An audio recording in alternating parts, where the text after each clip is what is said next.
para você que nos acompanha nas plataformas do UOL e da Folha de São Paulo. Vamos dar continuidade à série de sabatinas com os candidatos à Prefeitura do Rio. Para essa entrevista, tem a companhia da Kátia Seabra, jornalista da Folha de São Paulo. Hoje, o entrevistado é Eduardo Paes, candidato à Prefeitura pelo DEM. A sabatina, como você sabe, tem 45 minutos, terá 45 minutos, e será interrompida assim que atingir esse tempo. Para garantir que todos os candidatos sabatinados tenham o mesmo espaço, os 45 minutos serão cronometrados. A partir da minha primeira pergunta, você vai ver e acompanhar o tempo na tela. Candidato, há 2 semanas a Justiça tornou seus bens indisponíveis, porque o senhor teria direcionado as licitações para empresas de transporte que, segundo consta, teriam formado um oligopólio na cidade. O que o senhor tem a dizer para o eleitor sobre essa decisão? Bom, primeiro, muito obrigado à Folha pela oportunidade aqui de estar tratando dos temas da cidade, né? Mas não foi bem isso que você disse na pergunta. Eu sei que vocês têm aí os fact-checkings, né? Mas, muito objetivamente, por que a Justiça bloqueou os meus bens? Porque aqui no Rio nós não temos subsídio na passagem de ônibus, né? Ou seja, como São Paulo, por exemplo, dá todo ano 3 bilhões de reais para os empresários de ônibus. Aqui no Rio não é assim. Na prefeitura o bilhete único funciona no equilíbrio próprio. Você tem uma quantidade grande de alunos da rede municipal que tem a chamada gratuidade do transporte público. No processo licitatório, no estudo econômico-financeiro da licitação da concessão de ônibus, a prefeitura estava na conta que a prefeitura pagaria às empresas de ônibus por essa gratuidade, pelas viagens dos alunos. Você tinha 2 opções: ou passava o custo para o trabalhador, aumentando a tarifa, ou você pagava diretamente às concessionárias. Então, nós tomamos uma decisão para que o trabalhador não fosse mais onerado em pagar esse valor para as empresas de ônibus. O Ministério Público considera que esse pagamento foi ilegal, enfim, e entrou com uma ação de improbidade administrativa.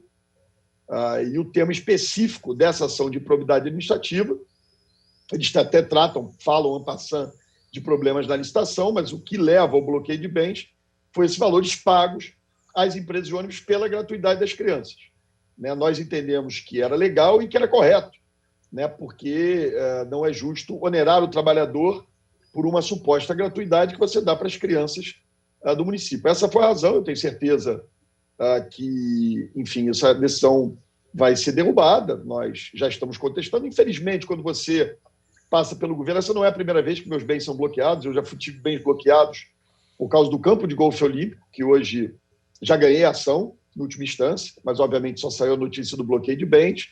Tive meus bens bloqueados porque prestei serviço de saúde a 3 milhões de pessoas na praia de Copacabana na visita do Papa. O Ministério Público entendia que o Estado é laico, portanto, a Prefeitura devia ter deixado as 3 milhões de pessoas sem um posto de saúde para serem atendidas se passassem mal. Também já ganhei em decisão final. Então, infelizmente, essas coisas acontecem. Quando a gente ganha, não sai no jornal, não sai na imprensa, mas eu tenho certeza que isso também não terá problemas e tem a ver com isso, com pagamento de gratuidade de alunos da rede municipal de ensino. Mas, para além disso, o senhor é acusado de ter recebido 10 milhões via Caixa 2 para a campanha reeleição para a Prefeitura do Rio em 2012. O senhor acredita que essas denúncias pesam para a sua rejeição, que hoje beira 30%? Eu não sou acusado por quem ter recebido 10 milhões? Ter recebido 10 milhões via Caixa 2 para a sua campanha reeleição para a Prefeitura do Rio em 2012. Responde. Ministério Público é quem? O Ministério Público. Sim, mas de quem? De quem? Como assim? Eu pergunto de quem que eu recebi esse 10 milhões. Odebrecht. Setor assim, da Odebrecht. Você está falando exato, porque a gente estava no outro assunto, então tem. Sim, não, eu falei, além disso. Sim. Então, eu falei que além disso, o senhor responde. Claro. Então, eu queria saber se isso pesa, junto com as outras acusações, outras denúncias do Ministério Público, se o senhor acha que isso pesa para a sua rejeição, que hoje é de 30%. Olha só, é óbvio que notícias negativas e que surgem sempre perto do processo eleitoral, óbvio que elas causam algum dano à nossa imagem. Como eu disse, né? A notícia, quando você processado pelo Ministério Público, ela tem muito destaque. Quando você é absolvido, ela não tem destaque nenhum. Lembra da campanha de 2018, em que fizeram uma acusação a mim que nos gerou um processo, faltando 72 horas para a eleição, e deu no Wilson Witzel, né? Enfim, para a gente entender como é que essas coisas funcionam. Aliás, a própria Folha de São Paulo, anteontem, acho, faz uma matéria mostrando da inconsistência das acusações que fazem a mim em relação a essa questão do Odebrecht. Então, tem muita tranquilidade, enfim, faz parte de quem está na vida pública receber essas acusações, responder, temos que prestar contas, mas tem muita tranquilidade em relação a tudo isso. Mas isso não gera instabilidade em relação no eleitorado? Porque o senhor foi condenado por abuso político e econômico em favor do seu candidato em 2016. A sua candidatura é mantida via uma liminar. Você acha que isso não gera uma instabilidade no seu eleitor? Olha, de novo, só para a gente esclarecer aqui o abuso de poder de político, né? Nós fizemos um plano estratégico estabelecendo metas para a cidade do Rio de Janeiro, que nós fizemos durante todo o mandato, e esse planejamento estratégico, que era público, vários pontos deles foram usados pelo meu candidato à minha sucessão, que infelizmente perdeu para o Crivella, como programa de governo. Boa parte desses itens, mas que era público, todos poderiam ter usado. Então, só para a gente deixar claro, eu acho que é óbvio que você só quer notícia boa, mas eu acho que quando você está na vida pública tem notícia ruim também. Enfim, essas ações, eu diria que há uma certa normalidade nisso, Kátia. Enfim, ações, acusações, e compete a gente se defender, mostrar que elas são inconsistentes. Né? Se eu não fosse ficha limpa, eu não estava aqui disputando a eleição. Né? Então, o Judiciário toma suas decisões, o Ministério Público aciona, é papel do Ministério Público também, por mais que eu acho que às vezes tenha um movimento um tanto quanto político, a gente já viu exemplos no Brasil disso, mas isso é da vida. Né? E aí, se gera instabilidade ou não, eu deixo para os analistas políticos avaliarem. Mas, candidato, o senhor está disputando sobre força de liminar, não é isso? Sim, no Tribunal Superior Eleitoral. Ok.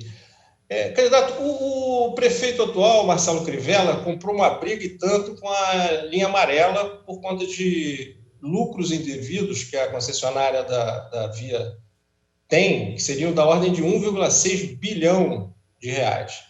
O senhor disse numa outra entrevista que chegou a identificar que tinha alguma irregularidade ali, congelou o pedágio, mas, e 2 anos antes do senhor sair, o senhor teria identificado isso, tomou algumas atitudes administrativas, mas não foi à justiça contestar isso, se eu não estou enganado. Por que o senhor não foi à justiça contestar esse lucro excessivo da linha amarela? Da concessionária? Vamos lá, não tinha irregularidade nenhuma. Né? O que você tem é o seguinte, numa concessão, quando você faz uma concessão, uma PPP, você estabelece os parâmetros da viabilidade econômico-financeira dessa concessão. E um dos elementos que é colocado é a taxa de retorno, a chamada TIR, que a concessionária privada pode vir a ter. Né? E na concessão da linha amarela, você tinha lá, como todas as concessões, dado o aumento do volume de veículos passando pela via, você tinha, não nenhuma irregularidade, mas você tinha um desequilíbrio econômico-financeiro no contrato. Todo contrato de concessão e PPP prevê uma cláusula de reequilíbrio econômico-financeiro. Isso se faz de forma administrativa inicialmente.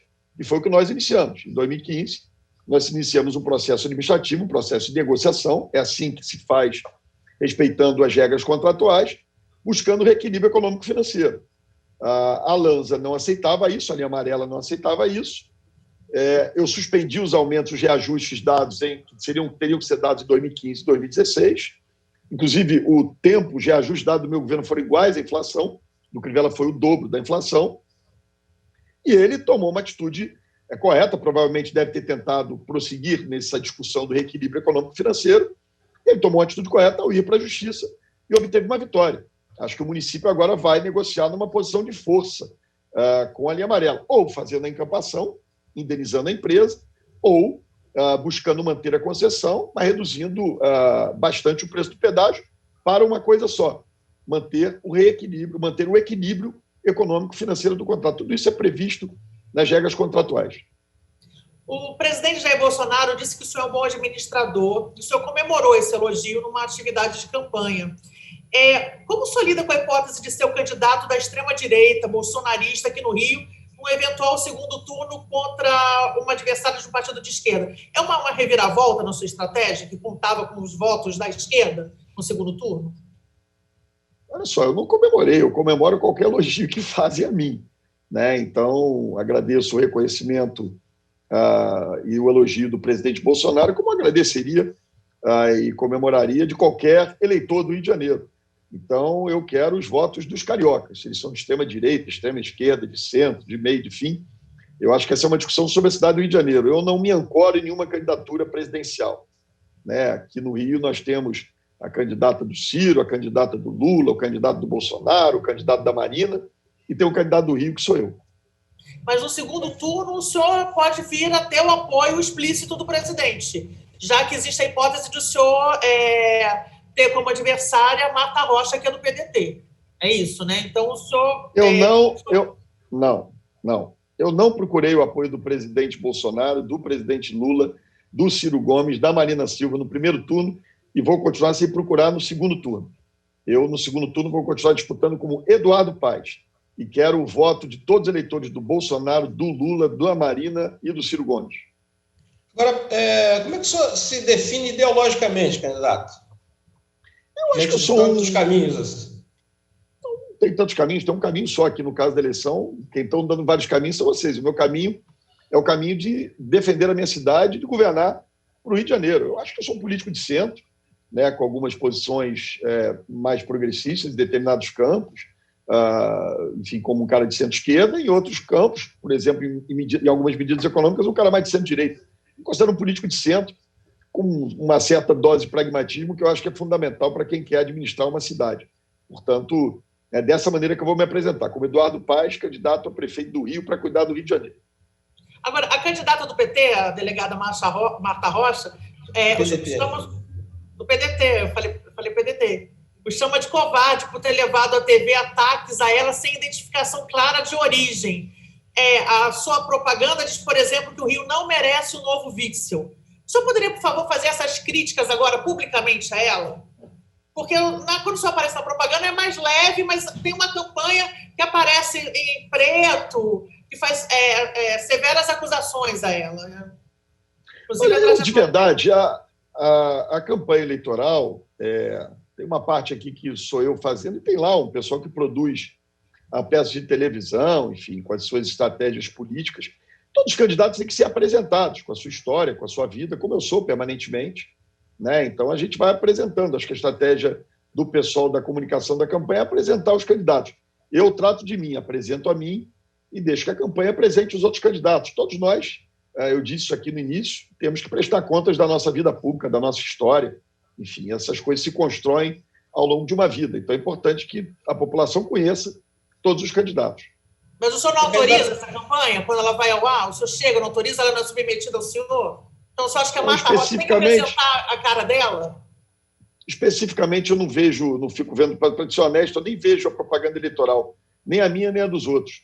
Eu evito de ver, porque há tanta gente falando mal de mim que eu prefiro ficar cuidando do dia a dia da rua. Né? Eu sou, de longe, basta ver a propaganda eleitoral, o candidato que mais apanha de todos os lados. E não acho, e não me sinto, e não me permita responder, eu não me sinto agredido, não vejo como nenhum gesto de covardia, não. Acho que faz parte do jogo político. Enfim, quando eu acho que é fake news, a gente entra na justiça e retira do ar. Né? Já retiramos várias propagandas do ar. E até onde eu sei, não tiraram nenhuma propaganda minha. Pelo jeito, não era fake news. Mas candidato, o senhor no início da campanha, o senhor conclamou os outros candidatos a fazer uma campanha baseada em propostas e para evitar a manipulação de informações. Essa propaganda que a Cátia está falando, o senhor disse que não acompanha a campanha pela televisão, eu vou lhe dizer, é uma inserção que aparece em 30 segundos no meio dos comerciais, não tem a identificação do senhor, que é uma mensagem da sua campanha, com acusações, inclusive puxando assuntos da esfera pessoal da delegada Marta Rocha e dizendo, inclusive, que ela é a delegada do Cabral, como ser delegada do Cabral, a ligação ao governador, ex-governador Cabral, fosse uma coisa negativa quando o senhor foi aliado dele. Então, isso não acha que isso baixa um pouco, é chutar na canela, baixa um pouco o nível da discussão política, uma peça desse tipo? Apócrifa? Sinceramente, acho que não. Né? Você está... Enfim, eu fui secretário, fui prefeito aliado do ex-governador Sérgio Cabral, todo mundo sabe disso. Aliás, informam isso o dia inteiro. Né? Qualquer coisa que não seja verdade, a pessoa tem direito aí à justiça eleitoral, e a justiça eleitoral é muito ágil nisso, ela retira do ar. Se tivesse alguma inverdade... Mas não é fake news, é manipulação de informação, como o senhor, no início da campanha, disse que não gostaria que fosse feito. Me permita responder. Claro. Então, o que eu fiz no início da campanha é o seguinte: não façamos fake news. Né? Enfim, informar sobre a minha vida, sobre a vida dos candidatos. Tudo que dizem na televisão, a meu respeito, que for verdade, eu não entro nem com ação na justiça. Né? Quando dizem informações que não sejam verdade, eu combato. Inclusive, acho que a deputada Marta Rocha entrou com ação na justiça e a justiça manteve. Né? Disse, olha, enfim, a nossa vida é construída a partir daquilo que a gente foi. Ela foi chefe de polícia do Sérgio Cabral. Enfim, não viu nada acontecendo. Né? Enfim, tiveram lá, descobriram lá um negócio de uma mala de dólar no chefe de gabinete dela. São fatos noticiados pela imprensa. Então, a verdade tem que ser dita. O Crivella é um péssimo administrador. Enfim, isso tudo está sendo dito. Aliás, eu até ajudo os outros candidatos quando informam, né, que um é apoiado pela Lula, o outro é apoiado pelo Ciro Gomes, o outro pelo Bolsonaro, o outro pela Marina Silva. É uma informação pública e que a gente esclarece o eleitor e o pré-eleitor. Então, era isso que o senhor queria falar, O senhor agora repetiu todos os argumentos da sua campanha. Que ela não viu nada, que o chefe de gabinete dela foi preso. Então, assim, o senhor acha isso dela, que ela não viu nada, que ela... O senhor acha que ela seria um novo Witzel? Esse é um argumento da sua campanha. O senhor acha que ela seria um novo Witzel? Por quê? Era só isso que eu queria ouvir, estou perguntando para o senhor. Olha só, então vamos lá. O Rio passou por duas experiências de consequências nefastas. Né? Um péssimo gestor, como o Crivella, e a gente sente isso hoje, e um governador, uma completa farsa, que também se revelou em muito pouco tempo. Né? Eu, sem qualquer desrespeito aos meus adversários, vejo que a maioria deles, se não a totalidade, não juntam as características e as condições para governar a cidade do Rio de Janeiro no momento de tanta crise. Né? Portanto, acho que o Rio não pode correr o risco de eleger um novo Witzel ou um novo Crivella. Isso vale para todos os candidatos.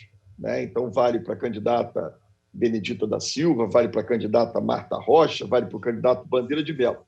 Se você acha que ela é mais parecida com o Witzel do que com o Crivella, enfim, é uma opinião sua. Eu acho que, infelizmente, o Rio passou por duas experiências muito ruins e que não podem se repetir.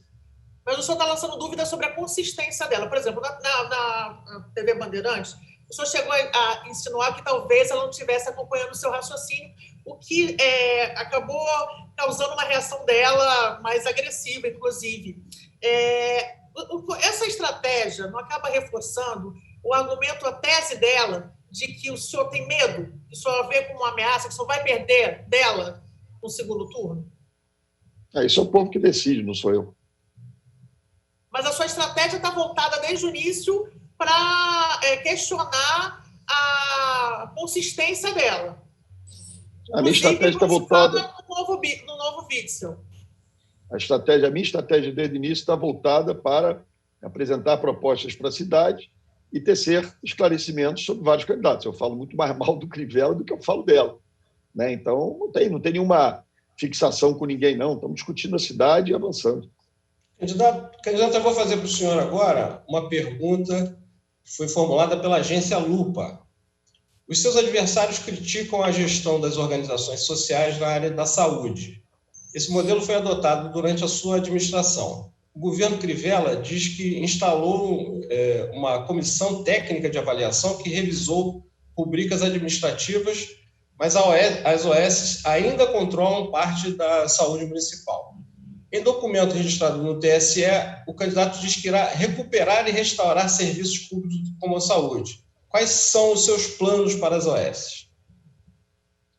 Bom, vamos lá. A primeira coisa é o seguinte, né? A gente teve uma saúde pública que funcionava, a população reconhece isso, né? Óbvio que o Crivella desmontou a saúde pública no município. Nós iniciamos o sistema de OS no município do Rio, até trazendo um exemplo bem-sucedido em São Paulo.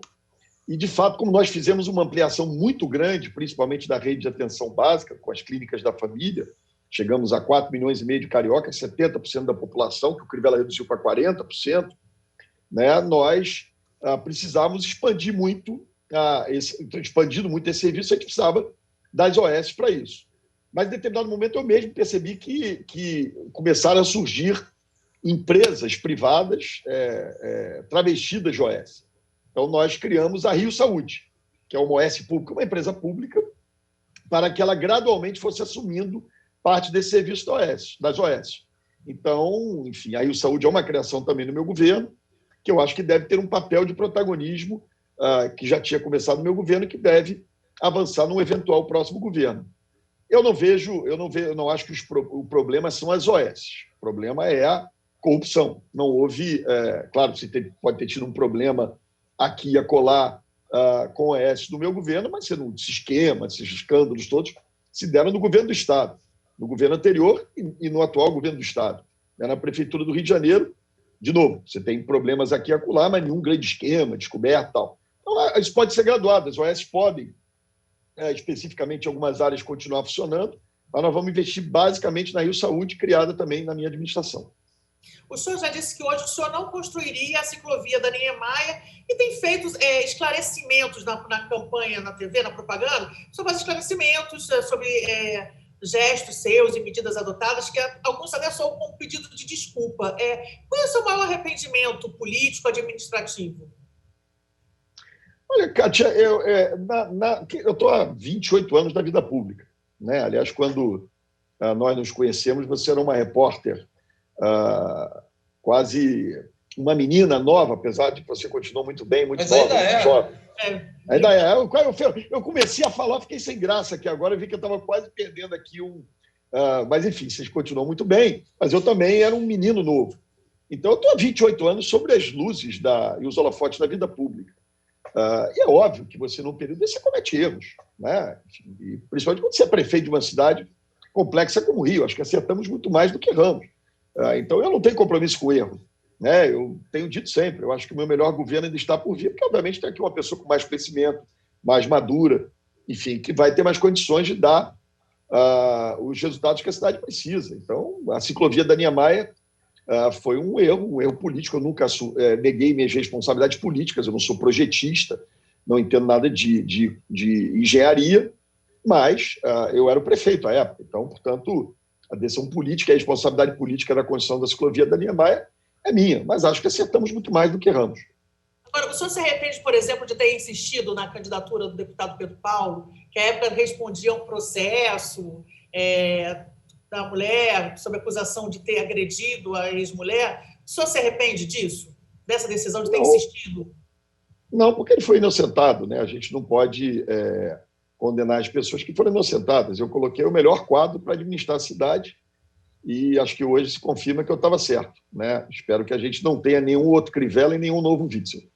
Mas essa insistência levou à vitória do Crivella, que hoje o senhor faz críticas severas. O senhor acha que não poderia ter, naquele momento, reavaliado essa decisão? Olha, a gente não disputa eleição para ganhar a qualquer custo, né? E muito menos para ter lá alguém que não tenha condições. O Brasil já vinha passando por uma situação econômica muito difícil. O PIB tinha caído 7,5% em 2015 e 2016. Eu sabia que seriam anos desafiantes adiante, e eu peguei o melhor quadro administrativo de gestão para me suceder. E quem levou o Crivella à vitória foi a população da cidade. Eu só espero que não cometa esse erro elegendo um novo Crivella ou um novo Witzel. Candidato, falando de transporte, que é uma área que o senhor, saúde e transporte são duas áreas que parecem que são as preferidas nas suas falas, até porque são preocupações do cidadão carioca. O senhor diz que vai fazer o BRT voltar aos bons tempos, né? Recuperar as estações, são 33, parece, fechadas e depredadas, e realmente, nos últimos anos, o BRT se depreciou bastante, se degradou bastante. Mas, ainda na sua gestão, eu vou fazer duas objeções aqui, duas observações para ver como é que o senhor analisa.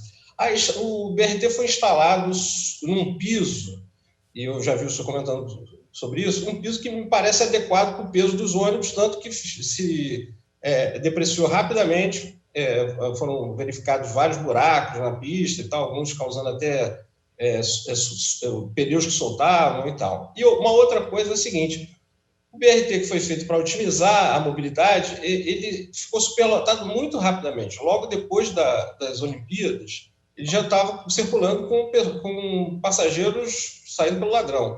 Então, houve algum erro no planejamento, na implantação do BRT, para que ele ficasse em tão pouco tempo abaixo da demanda?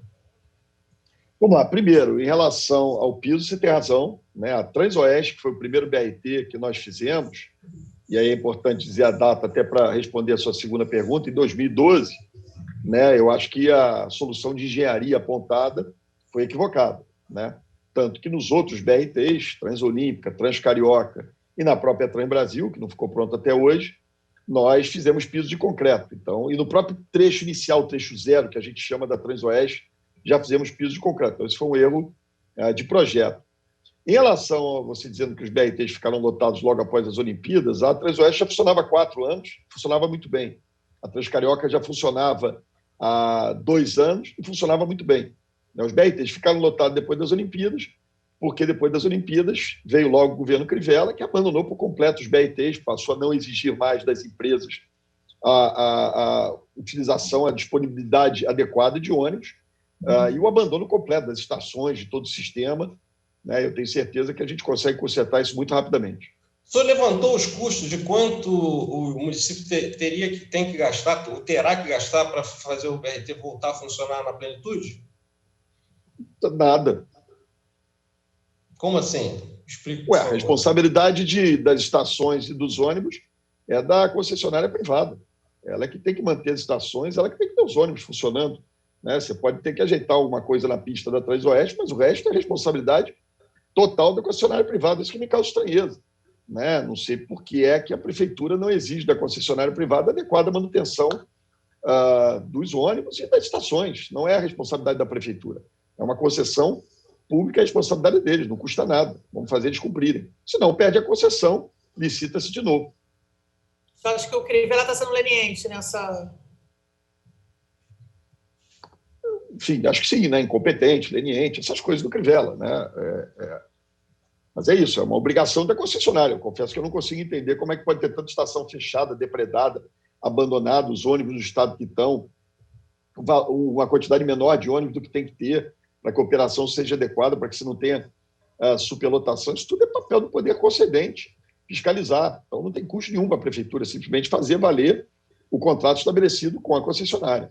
Ainda nessa área de transporte, sumiram, desapareceram, evaporaram várias linhas de ônibus durante a pandemia, nos últimos meses. As empresas de ônibus alegam que estão com a corda no pescoço, estão com um custo muito mais alto do que a receita. Como é que se faz para... É óbvio que o município é o poder concedente, tem que obrigar, mas se a empresa não tiver caixa, não vai conseguir fazer. Como é que o senhor planeja fazer com que essas linhas voltem a funcionar e que o transporte do Rio volte até a totalidade dos ônibus nas linhas? Voltamos à pergunta sobre a linha amarela, né? Muito parecido. Você tem uma concessão feita no meu governo, em que há uma taxa de retorno prevista, que pode ser aumentada se as empresas, se os consórcios forem competentes para ter ganho de escala na sua operação, né? E o poder público fica o tempo todo acompanhando isso, né? Se há um desequilíbrio no contrato, ele tem que ser equilibrado. Você tem uma fórmula paramétrica com índices públicos em que se concede o reajuste todo ano, não é uma decisão do prefeito, tudo isso está previsto em contrato, né? Então, não me parece justificável dizer que você está sem caixa ou que a tarifa está baixa, e aí você tira a linha, né? Você tem que, administrativamente, inicialmente, se a concessionária alega isso, diz, olha, temos um desequilíbrio econômico-financeiro no contrato. Isso é auditado, verificado, são números contra números, não há argumentos, e aí você pode reequilibrar o contrato, mas tirar a linha é inaceitável. Essas linhas todas vão voltar a funcionar, porque essa é a obrigação dos consórcios, essa é a obrigação deles, contratual. De novo, se está tão ruim assim, sai, faz-se outra licitação. Mas eu imagino, né, que eles estejam administrativamente pleiteando o reequilíbrio do contrato. Não sei se tem, mas imagino que estejam, pelo menos deviam estar. Ao explicar porque disse ao ex-presidente Lula que ele tinha alma de pobre, o senhor lamentou que tenha sido carioca demais nessa colocação. Hoje o senhor parece mais tranquilo, né? Tenta, pelo menos, imprimir maior tranquilidade na propaganda eleitoral e faz pedido de desculpas, como eu já disse. O senhor está tentando ser menos carioca? Me explica o que é ser carioca demais. Não, de jeito nenhum. Cada vez sou mais carioca. Continuo portelense, vascaíno, gostando muito de samba e de uma roda de samba. Cada vez mais carioca, cada vez mais apaixonado pela minha cidade. Agora, óbvio, aqui tem uma pessoa mais experiente, tem uma pessoa mais velha, né, Kátia? Infelizmente, o tempo passa, o tempo voa, né? Então, eu já estou aí com Vou fazer 51 anos na véspera da eleição. Adivinha o que eu quero de presente no dia 15? Muita saúde, muita paz. Mas, enfim, não tem nada de deixar de ser carioca, não. Então, enfim, eu continuo muito carioca, muito feliz, muito apaixonado com a minha cidade. Quando o próximo prefeito assumir, em janeiro, a pandemia, infelizmente, ainda vai estar fazendo efeito sobre a população, ainda vai ter muitos prejuízos com a pandemia, ainda vamos ter muitos prejuízos com a pandemia.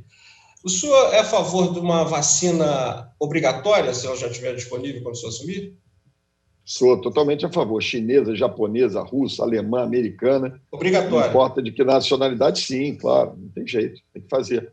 Eu acho até lamentável, quer dizer, que a gente esteja, nesse momento no Rio de Janeiro, enfim, em São Paulo já aí querendo se organizar, já chegando a vacina, que não ia de novo nem falar quando vai ser aplicada a vacina. Aliás, está no meu planejamento de 100 dias, a gente preparar as clínicas da família para a vacinação. Enfim, está estruturada essa rede de atenção básica desmontada no governo Crivella para que a população possa ser vacinada. Mas muita gente tem uma confusão sobre essa ideia de vacina obrigatória, achando que é uma coisa de coerção. Que conceito de vacina obrigatória o senhor pensa em aplicar se eleito? Aí eu não sei. Aí você está fazendo uma pergunta, vamos ter que ler textos da revolta da vacina, né, que aconteceu no Rio de Janeiro. Eu acho que é tudo feito com bom senso. Eu acho que isso Aí eu vejo essas discussões bobas, ideológicas no Brasil, eu não perco nem meu tempo entrando nisso.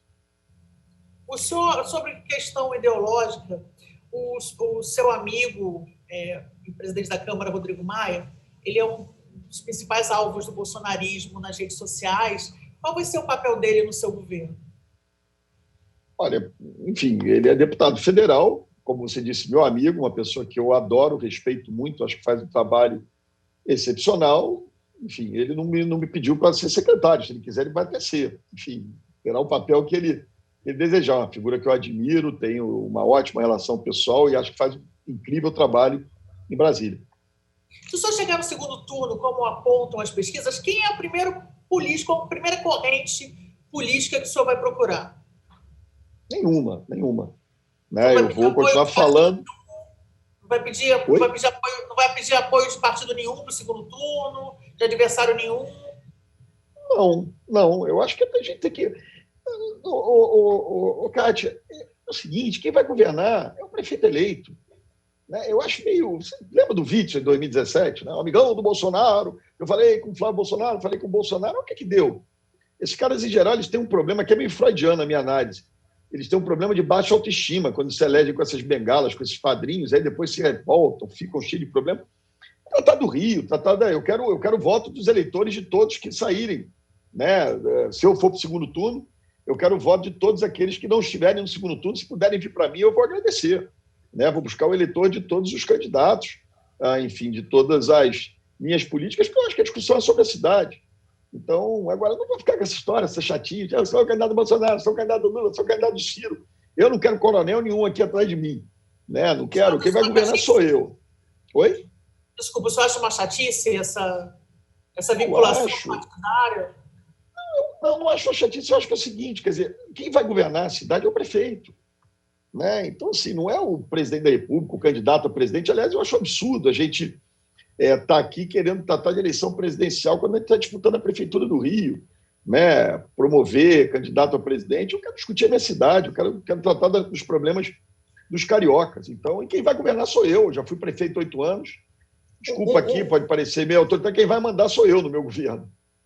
Um levantamento recente mostrou que pelo menos 57% do território do Rio é dominado pelas milícias.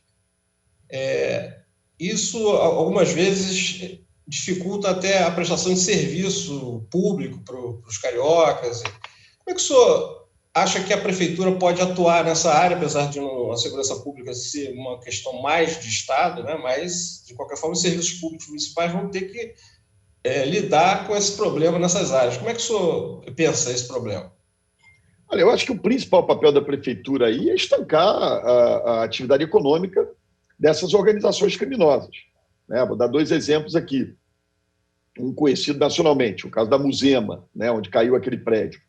A conivência do atual governo, do atual prefeito, com as construções irregulares na Baixada de Jacarepaguá é uma vergonha. Você olha uma foto da Muzema no final de 2016, no meu governo, e vê o que aconteceu no governo do Crivella. Eu, desde meus tempos de subprefeito, ajo com muito rigor contra construções irregulares. Aliás, esse tipo de milícia já existia desde lá, porque antigamente chamavam de grileiros, mas sempre você tinha ali envolvimento de policiais, de autoridades, de personagens valentões construindo de maneira irregular, aliás, com forças progressistas do Rio de Janeiro defendendo à época isso, porque eles usavam sempre os mais pobres como desculpa. Então, esse é um exemplo. César Maia chegou a dizer que era o mal menor. César Maia, eu não me referi a isso. Eu disse, se me permite, eu disse forças progressistas defendendo essas ocupações irregulares que sempre foram utilizadas pelo poder paralelo, milícias que na época se chamavam grileiros. E em relação a um outro exemplo é a questão das vans, né? Por exemplo, eu fiz a licitação individual, ia fazer por cooperativa, fui alertado que eu podia estar ali fortalecendo o papel das milícias, voltamos atrás, fizemos uma licitação do transporte que chamam de STPL, Serviço de Transporte Público Complementar, a gente fez, STPC, a gente fez isso, local, é L mesmo, a gente fez isso com licitações individuais, dando permissão individual. Então, são maneiras que a prefeitura tem de estabelecer regras. É fundamental para você estancar o poderio econômico dessas milícias que as sustentam. O senhor teve alguma dificuldade nessa campanha para entrar em alguma área porque há informações de que a milícia tem escolhido candidatos para entrar em qual lugar? O senhor teve alguma dificuldade nessa campanha sobre isso? Não. Para ser muito honesto, acho que o fato de eu já ter sido prefeito, enfim, mas eu vejo muitos candidatos, de fato, da minha coligação, de vereador, enfim, até de deputados enfrentando esse tipo de problema, em área de milícia e área de tráfico de droga, né? Enfim, eu nunca tive nenhum constrangimento nesse sentido, não ando por toda a cidade, espero não ter. Também não tenho medo deles, não. Não, eu só queria lembrar para o senhor que na época que teve a estruturação que acabou dando origem às milícias aqui, o prefeito César Maia disse que era um mal menor essa estrutura de segurança comunitária, por assim dizer. Era isso que eu queria falar para o senhor, que de fato ocorreu, não apenas forças progressistas. O senhor lembra disso? Não, sim, não, mas quando eu me referi às forças progressistas, eu disse na defesa da ocupação irregular do solo urbano, né? Então, era isso que eu estava me referindo. O senhor é favorável à demolição, por exemplo, de estruturas? Basta ver minha história, totalmente. Construiu, derrubou. Não tem essa conversa, não. Já viu o pobre ter dinheiro para fazer sapata de concreto e subir prédio de 10 andares? Isso é uma estrutura de poder paralela que existe há muito tempo, que se organizou mais, se sofisticou por falta de combate ao poder público. No meu governo, combati como secretário de Meio Ambiente, combati como subprefeito da Barra em Jacarepaguá nos nossos 20 e poucos anos, Kátia. Combati também. Candidato, o senhor fez deve ter feito, mas queria que o senhor nos dissesse, o senhor fez um diagnóstico das contas municipais, em que estado estão, em que estado o senhor encontrará as contas públicas se eleito? Como é que está a situação? Fiz, é óbvio que, enfim, você tem um nível de informação que permite essa análise, claro que tem que ser aprofundado isso. É uma situação delicada, nem do seu ponto de vista, por exemplo, o endividamento do município do Rio, por exemplo, é baixo, né, comparado aos parâmetros da Lei de Responsabilidade Fiscal. Não vou dizer aqui exatamente quanto é, porque vocês têm esse negócio de lupa, de checagem. Eu falo 62, vai que é 65, vamos dizer que é falso. Então, mas é relativamente baixo comparado ao potencial de endividamento do município, que é de 120% sobre as receitas correntes líquidas. Né? Então, são números estáveis. Você tem um problema na folha, que atingiu, acho que já passou o limite prudencial, também não vou dizer o percentual para a lupa não me fazer dizer que eu falei falso por 1%. Enfim, mas eu acho que é uma situação que a gente organiza muito rapidamente. Claro, recuperar a capacidade de investimento vai levar algum tempo. O que você tem hoje na prefeitura é uma péssima gestão de caixa, uma péssima gestão financeira, uma completa falta de prioridade, de norte, claro, do que deve ser feito. Né? Então, claro, tem histórias reais a pagar, tem problemas que a gente vai ouvindo aí, mas óbvio, precisa sentar lá para ver.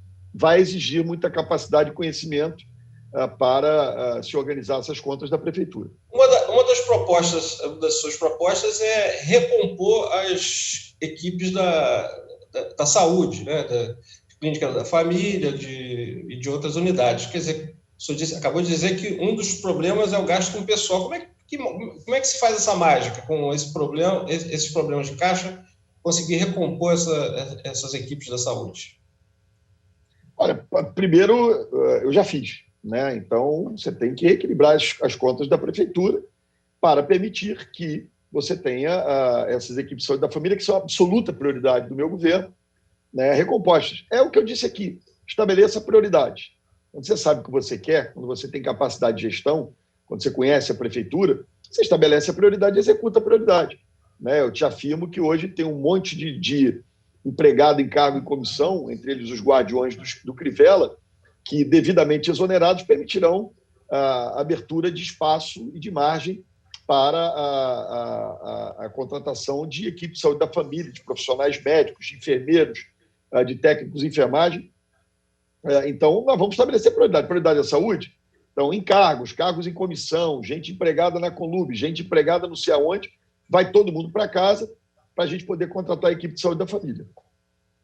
O que o senhor achou de ser identificado como nervosinho nas planilhas de Odebrecht e tal? O que o senhor acha desse título? Eu vi uma entrevista que o senhor disse que acha positivo isso. É isso mesmo? O senhor acha? Não acho nada positivo, nenhuma identificação em planilha nenhuma. O que eu disse foi que eu ouvi, num depoimento prestado pelo sujeito, que o nervosinho era fruto da falta de intimidade que eu dou para empresários e empreiteiros. E não dou mesmo. Então, enfim, se isso é ser nervosinho, sou muito nervosinho, muito brabinho, e não dou intimidade para o setor privado nem para ninguém. Agora, o senhor declarou que tinha uma relação institucional com o ex-governador Sérgio Cabral, e aí o filho dele veio a público, e também veio uma carta, e o senhor declarava amizade a ele. O senhor se arrepende de ter falado isso? Sim, eu acho que essa coisa ficou fora de contexto. É óbvio que eu tinha uma boa, excepcional relação com o ex-governador Sérgio Cabral, como tinha com o ex-presidente Lula, como tive com o governador Pezão, como tive com o Michel Temer, como tive com o Dornelles.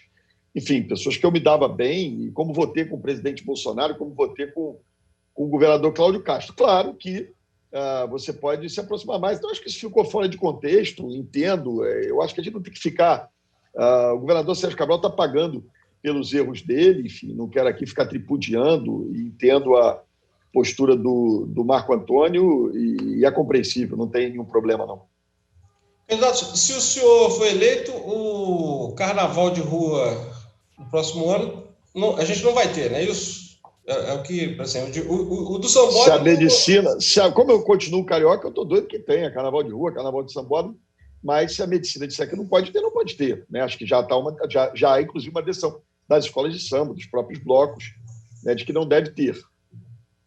Tá certo. Candidato, a gente está chegando já perto do final, então temos 1 minuto e meio aí para o senhor fazer suas considerações finais para encerrar, para fechar essa nossa entrevista, essa nossa sabatina. Olha, mais uma vez agradecer à Folha de São Paulo, a você, Chico, a você, Kátia, pela oportunidade da gente estar aqui discutindo temas da cidade. Enfim, acho que é uma eleição absolutamente decisiva para a história do Rio de Janeiro, e tenhamos cuidado para não repetir o erro de 2016 e 2018. O Rio não pode eleger um novo Witzel ou um novo Crivella. Grande abraço a vocês, muito obrigado. Obrigado, então, ao candidato Eduardo Paes, do DEM. Essa foi mais uma sabatina da série feita com os candidatos e candidatas à Prefeitura do Rio. Eu, pelo UOL, e a jornalista Kátia Seabra, da Folha de São Paulo, agradecemos a você que acompanhou essa entrevista e vamos nos encontrar em breve para ouvir propostas de outros candidatos a prefeito. Obrigado. Obrigada.